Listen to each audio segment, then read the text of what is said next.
You will earn the respect of all men if you begin by earning the respect of yourself. The shit that really hurts is that women respect that aren't good people, but don't respect the that helps them. What sense does that make?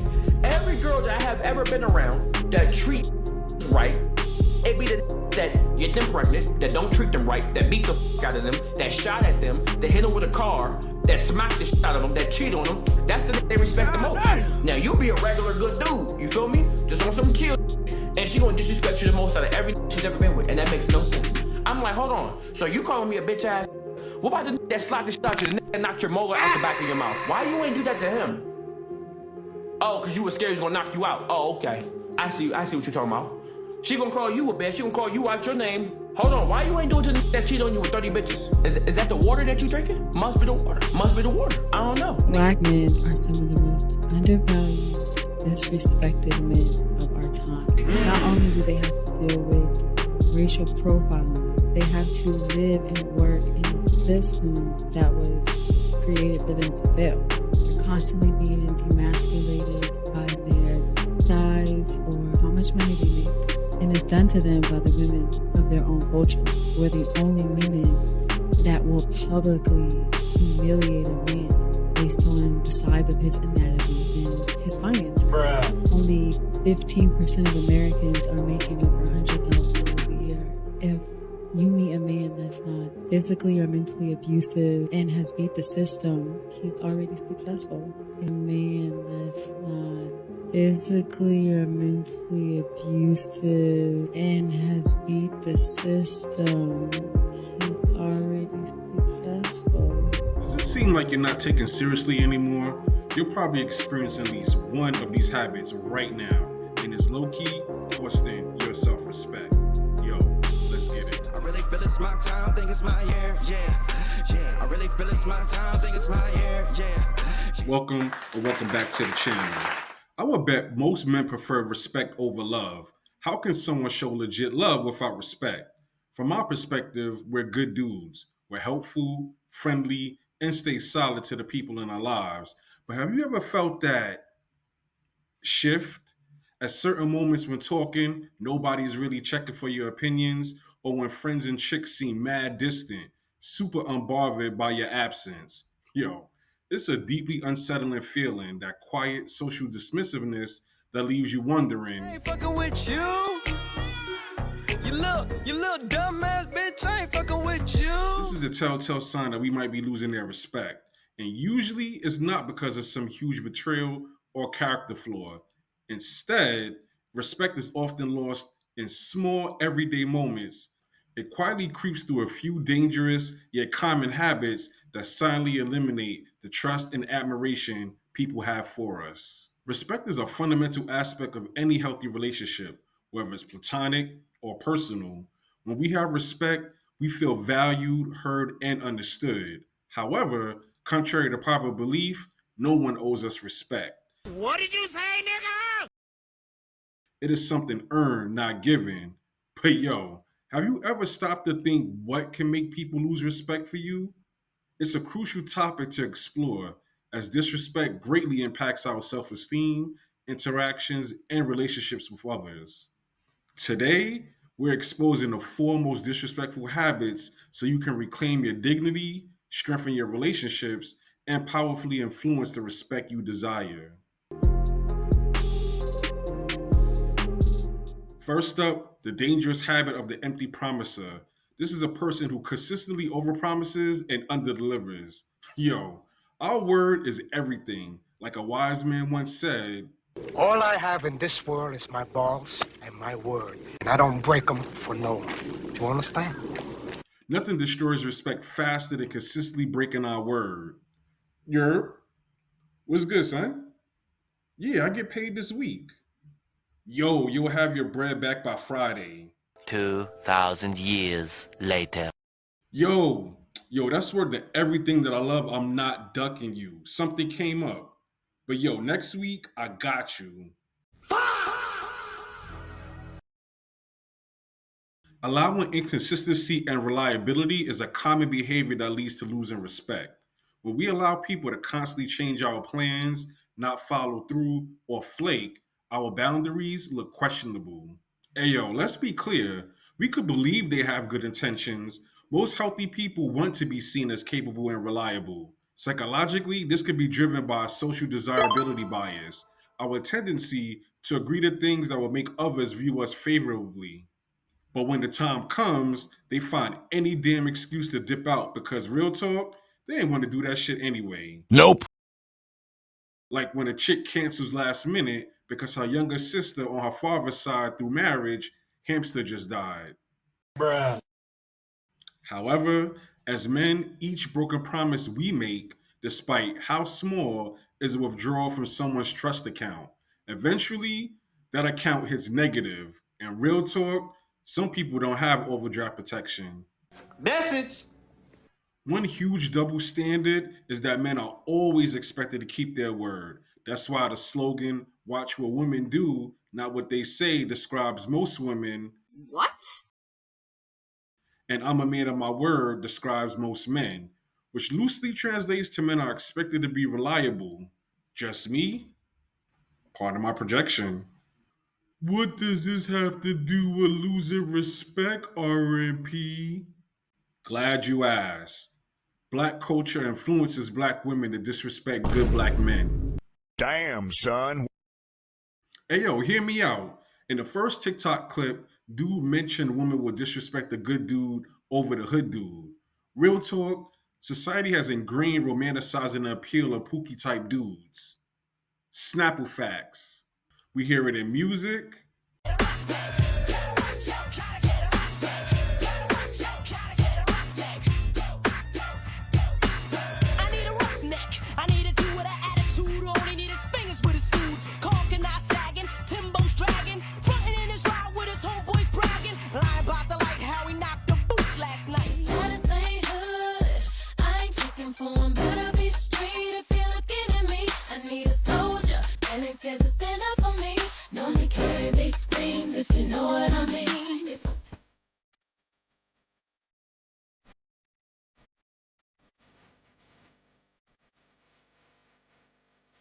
see it in movies,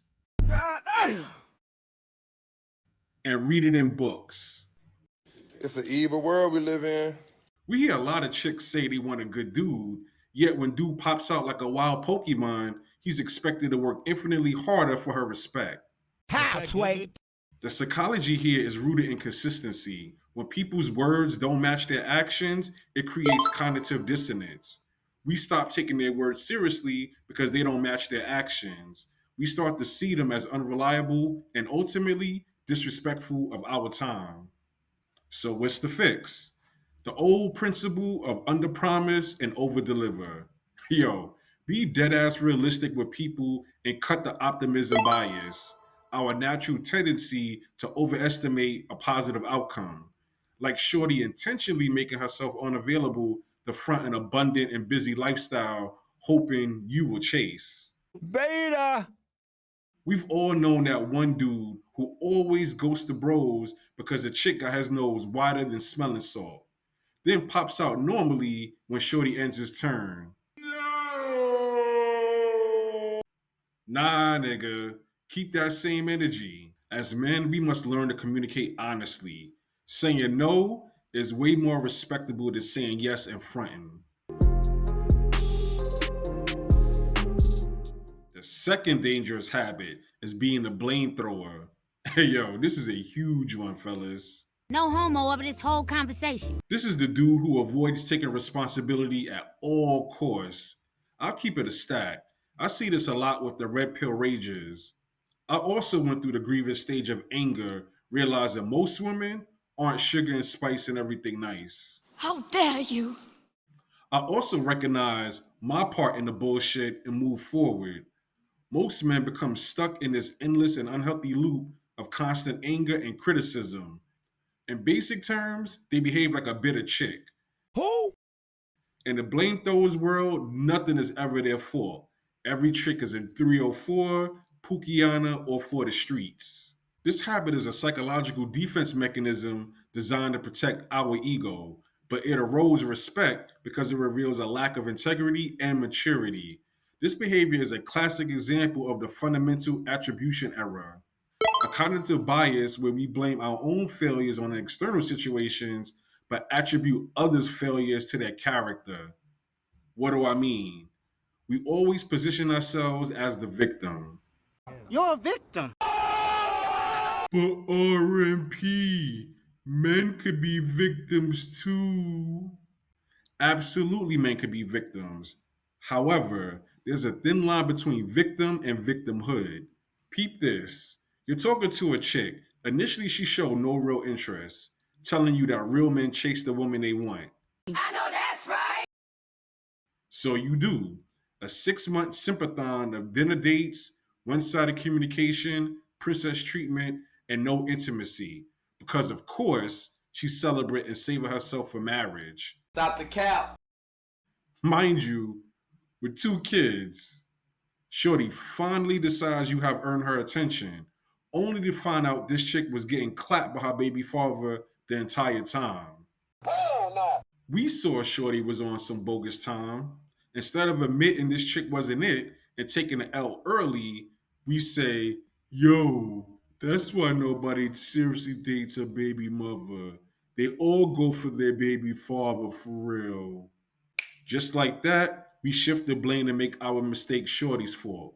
Hey yo, real talk, some people might give you the benefit of the doubt once, but if you're constantly blaming other people, my guy, they'll stop seeing you as a victim of bad luck and start seeing your character as the problem.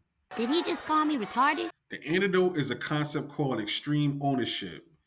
We take full responsibility for everything in our world. Even if a mistake was only 10% our fault, we own 100% of the solution. The first question should never be whose fault it is. It should be, what can I do to fix it? Instead of deflecting, take the lead on making it right. That doesn't make you look weak. It makes you look incredibly strong, confident, and worthy of respect. People respect courage, not excuses. The third habit that destroys respect is the conversation hijacker. Sociologist Charles Derber coined the term for this: conversational narcissism. It's the annoying tendency to consistently steer every single conversation back to ourselves. Hey yo, some people treat dialogue like a competition, cutting you off to jump in with their own story rather than listening. Yo, you see this communication style heavy on panel podcasts, a whole bunch of people over talking each other.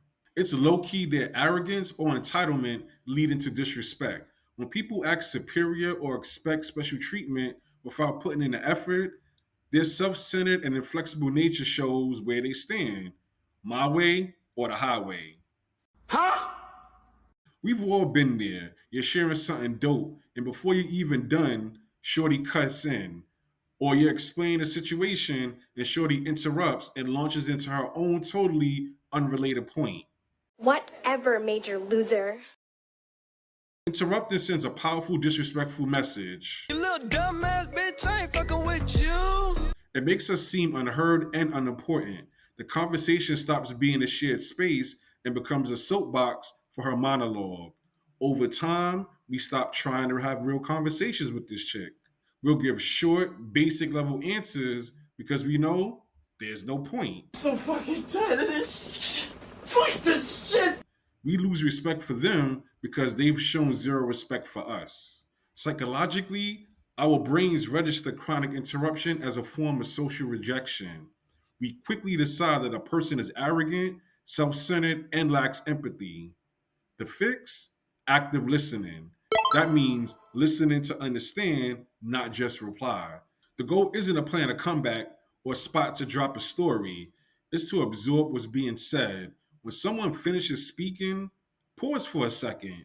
This tiny gap does 2 things. It ensures a person is finished, and it gives you a moment to respond and build on what they said. Dark psychology hack. Ask open-ended follow-up questions, starting with who, what, where, and why. If you really get stuck, the phrase "tell me more" always works. It shows you're engaged and that you value their perspective. Respect begins with listening. When you give someone your full attention, you earn their respect in return. The fourth and most damaging habit is being a corrosive critic. It's a pattern of attacking a person's character instead of their behavior. Relationship expert Dr. John Gottman calls this behavior one of the four horsemen of the apocalypse for relationships, and his research found it to be the single greatest predictor of divorce or irreconcilable relationships. It's criticism mixed with disgust. Being overly critical or judgmental can be a sign of insecurity or perfectionism. When someone is excessively critical, they might try to assert control or make themselves feel better by putting others down. Because of the piss in the dating pool, most chicks and dudes are low-key insecure. Why else do we have the terms like white knight, simp, mate guard, or crash out dummy? Beta! These people, through constant criticism, create a toxic environment of anxiety and defensiveness. The corrosive critic uses personal attacks like a Call of Duty loadout. For instance, a chick who genuinely questions her dude's time management ability when she comes home and sees him gaming versus the corrosive critic calling dude a child and applying that real men don't play video games. Peep the difference? The first addresses an action. The second is a blatant attack on dude as a person. This also shows up as sarcasm, eye rolling, mockery, or mean ass jokes. It's all designed to make the other person feel small and worthless. Like in this TikTok video, where unfortunately many relationships hit this irreparable and violent end. Viewer discretion is advised. Oh, I ain't get to say about Udi. Then I gotta die like that. You saw my shit. I gotta die if I tell what happened. That's crazy, y'all. I ain't really gonna die behind this all. Y'all won't know that T right now. Martin done got quiet. Where he at? He right here. He getting mad. He don't like the truth coming out. Fellas, if the level of disrespect in your relationship hits domestic violence levels, leave immediately. Many men underreport abusive relationships, which is serious and dangerous. You can reach out to the National Domestic Hotline for support. Relationship contempt absolutely destroys respect because it's the ultimate act of disrespect. Psychologically, contempt is so toxic because it attacks someone's sense of self, which damages their self-esteem and triggers feelings of worthlessness. They're placing themselves in a position of moral superiority and treating you like shit. No relationship can survive this mental and emotional abuse. Yo, it breeds deep resentment, and eventually you will either shut down, crash out, or leave to protect your own sanity. The solution, honestly, is to separate from the person, or separate the person from the behavior. Before you respond, ask yourself, are they critiquing the action or attacking me? Learn to use I statements. Real talk, that's a whole separate video. Basically, call out their undesirable behavior without accusations or criticism. Instead, use an I statements about how their actions make you feel. If they still care at this point, it invites teamwork instead of triggering a fight. It shows respect for you, even when they have an issue with something you did. It's about building people up, problem solving, leading by example, and healthy communication, the basic qualities that make a good leader. So those are the four habits that quietly destroy respect.